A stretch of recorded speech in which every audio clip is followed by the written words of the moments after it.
दोस्तों लाइफ इतनी सी है, या तो लाइफ में कुछ बनो या फिर लाइफ तुम्हें जिंदगी भर बनाती रहेगी। और ये किसी और ने नहीं कहा, ये तो तुम्हारे अपने बाबा जी ने कहा है।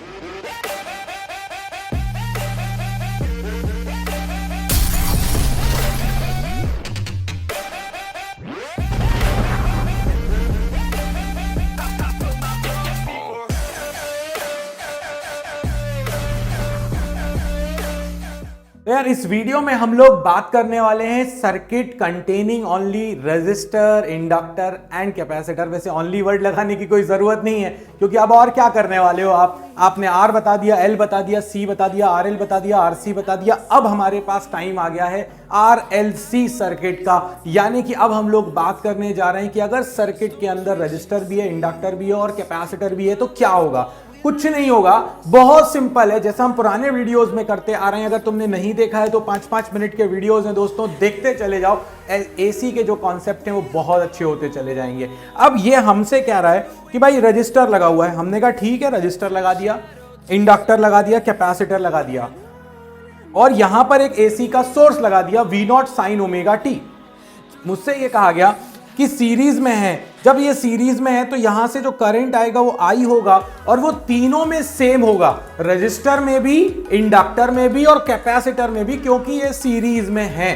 सीरीज में करंट सेम रहता है। अगर इस कॉन्सेप्ट को देखें और अब फेजर डायग्राम बनाने की तरफ चलें तो फेजर डायग्राम, क्योंकि तीनों में करंट सेम है तो मैंने यहां पर बेस ले लिया मेरा आई, ये हो गया करंट। अब अगर आप देखो यहां पर तो आपके पास जो बैठा हुआ है वो है रजिस्टर। रजिस्टर के ऊपर जो ड्रॉप होता है वो होता है VR, ये अपन ने यहां पर लिखा हुआ है। अगर रजिस्टर के ऊपर VR है तो रजिस्टर में जो पोटेंशियल का ड्रॉप होता है वो करंट के साथ सेम फेज में होता है, यानी कि ये आ गया आपके पास VR। ठीक है, अब आता है कौन, इंडक्टर। इंडक्टर में जो वोल्टेज का ड्रॉप होता है, जो पोटेंशियल है वहां पर जो ड्रॉप हो रहा है, इंडक्टर करंट की पार्टी का था कि वोल्टेज की, C for current, C for capacitor. Capacitor current की पार्टी का था, कैपेसिटर में करंट लीड करता है, इंडक्टर में वोल्टेज लीड करता है। कितने डिग्री से लीड करता है, 90 डिग्री से। अकेले इंडक्टर की बात हो रही है तो इंडक्टर में ये हो गया मेरा V जो L है और ये लीड कर रहा है करंट से, मतलब एंटी क्लॉकवाइज 90 डिग्री। सिर्फ फेजर समझना है, बाकी सब चीजें आसान है। इसके बाद कैपेसिटर पर आ जाओ। कैपेसिटर क्या कह रहा है कि जो वोल्टेज है वो लैग कर रहा है, यानी करंट लीड कर रहा है, लैग कर रहा है मतलब क्लॉकवाइज 90 डिग्री से। अब ये आपके सामने एक बेहतरीन सा फेजर डायग्राम तैयार हो गया। I, VR, VL और ये हो गया VC। ये मैंने दिमाग लगाया और मेरा फेजर डायग्राम तैयार कर लिया। अब फेजर डायग्राम बनने के बाद कहानी में ट्विस्ट आते हैं, क्योंकि अभी तक आपके पास क्या होता था, दो होते थे वोल्टेज, या तो VR VL है, VR VC है। अब मगर मेरे सामने तीन है और मुझे रिजल्टेंट वोल्टेज निकालना है। करंट तो सेम है, I है, रिजल्टेंट वोल्टेज निकालना है। तो मैं हमेशा एक ही चीज कहता हूं, क्या, विथ नो ऑफेंस, मैं साउथ इंडियन हीरो नहीं हूं। तो भाई जब मेरे पास ज्यादा लोग आएंगे मेरे से लड़ाई करने तो मैं ऐसे थोड़ी ना करूंगा और सब इधर उधर चले जाएंगे। भाई मेरी दुचाई होना तय है, मतलब एक यहां से घुसा मारेगा, एक यहां से घुसा मारेगा, एक आध दो मैं मार पाऊंगा, बाकी पिटूंगा तो मैं।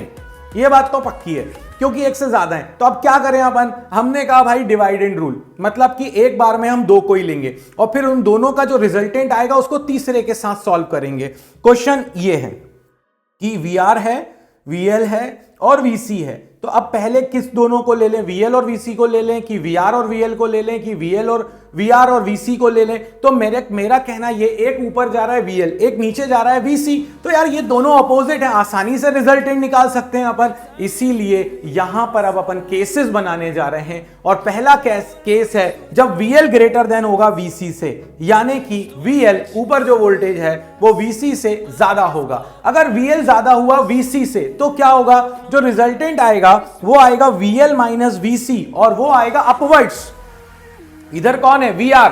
अब ये VR है, ये VL माइनस VC है, इन दोनों का रिजल्टेंट निकालोगे तो ये रिजल्टेंट आ जाएगा पैरेललोग्राम लॉ से, ये बीच में, और ये हो गया आपके पास रिजल्टेंट वोल्टेज। और ये करंट के साथ आगे चल रहा है क्योंकि VL बड़ा है VC से।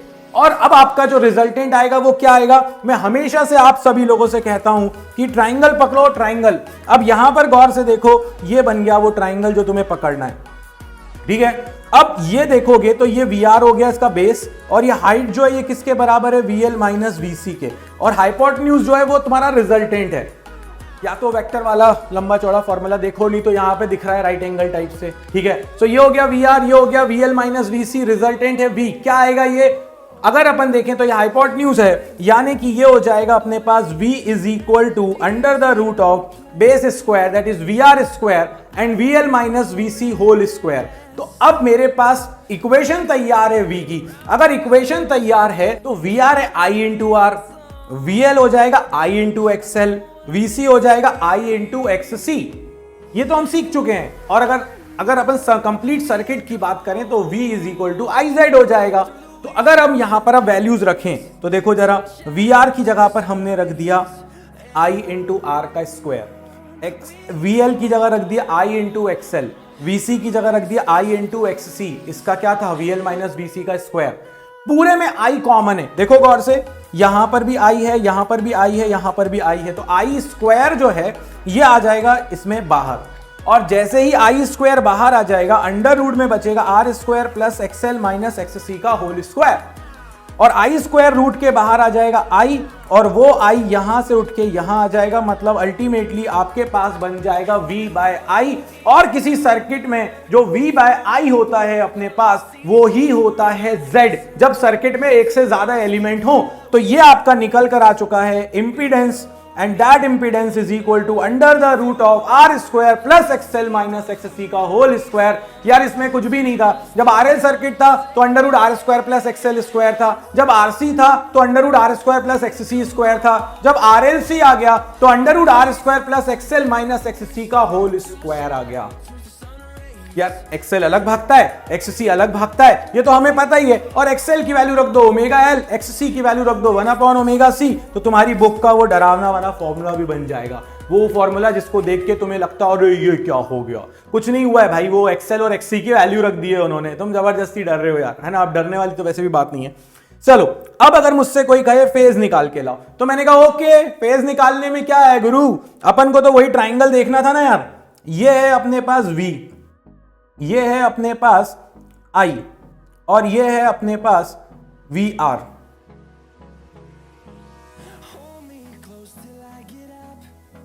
तो उन्होंने कहा कि फेज निकालो, तो फेज निकालने के लिए वही अपना पुराना वाला ट्राइंगल पकड़ लेते हैं। ये हो गया V, नीचे हो गया VR, और ये हो गया VL माइनस VC। अब मुझे क्या चाहिए था, फाई निकालना था। फाई निकालने के लिए मैंने tan फाई लगा दिया। tan फाई की वैल्यू क्या हो जाएगी, VL minus VC upon VR। VL की वैल्यू क्या हो गई, IXL। VR की वैल्यू क्या हो गई, C की वैल्यू क्या हो गई, IXC अपॉन VR क्या हो गया, IR। I कॉमन ले लो, आपके पास फॉर्मूला निकल कर आ जाएगा फेज का, XL minus XC upon R। चाहो तो XL को ओमेगा L लिख दो, XC को 1 अपॉन ओमेगा C लिख दो, और थोड़ा डरावना जैसा फॉर्मूला दिखने लगेगा, उसकी कोई जरूरत नहीं है दोस्तों। ये था केस 1। अब मुझे पढ़ाने की कोई जरूरत नहीं, जबरदस्ती बस वीडियो में बता रहा हूं तुमको, क्योंकि तुम्हें ऐसा लगेगा कि कुछ है। केस 2, अगर VC बड़ा हुआ तो क्या होगा। यार पहले VL बड़ा था तो रिजल्टेंट आया VL माइनस VC ऊपर की तरफ। अब मेरा VC बड़ा है, VC बड़ा है तो रिजल्टेंट किस तरफ आएगा, नीचे की तरफ आएगा, VC माइनस VL।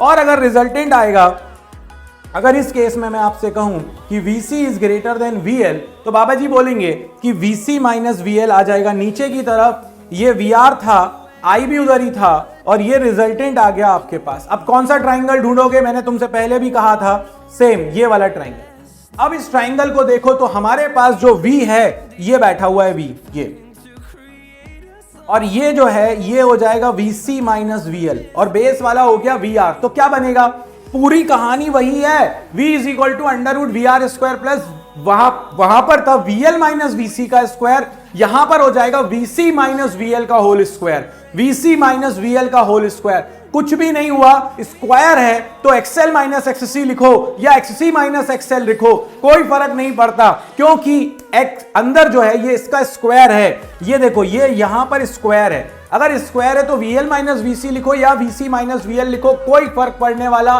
नहीं है। इंपीडेंस का जो फॉर्मूला है, पुरानी वैल्यूज IR, IXL, IXC रखोगे तो तुम्हारे पास आंसर वही आ जाएगा इंपीडेंस का, under the root of R square plus XC minus XL का होल स्क्वायर।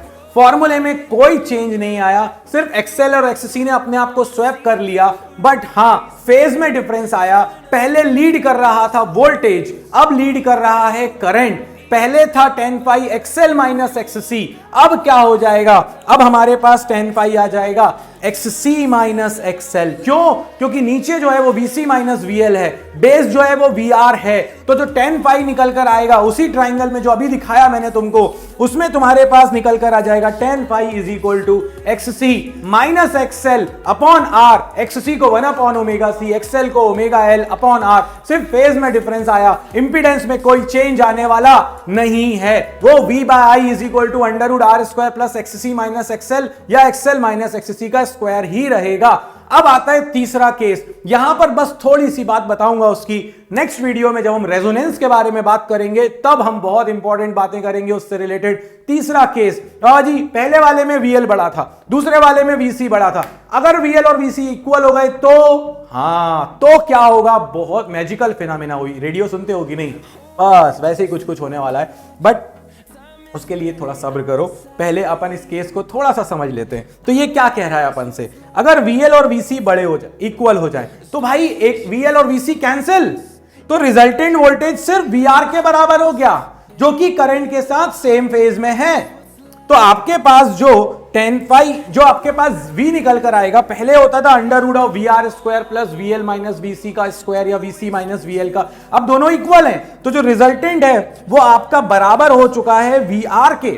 और अगर वो VR के बराबर हो गया तो V is equal to IR, और I को अगर अपन डिनोमिनेटर में ले आए तो V बाय I हो जाएगा Z, और Z is equal to R। और अगर आप गौर से देखो तो ये इंपीडेंस की मिनिमम वैल्यू है, क्योंकि इंपीडेंस होता था under root R square plus XL minus XC का whole square.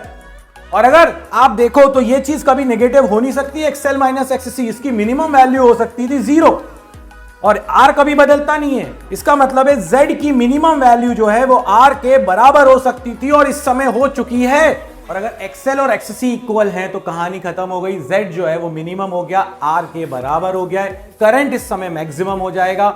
I is equal to V by Z होता था, Z की जगह R रख देना, ठीक है। और फेज देखो तो देखो वोल्टेज और करंट दोनों सेम फेज में है, तो tan phi is equal to 0, यानी कि phi इज इक्वल टू यहां पर मिलेगा आपको 0।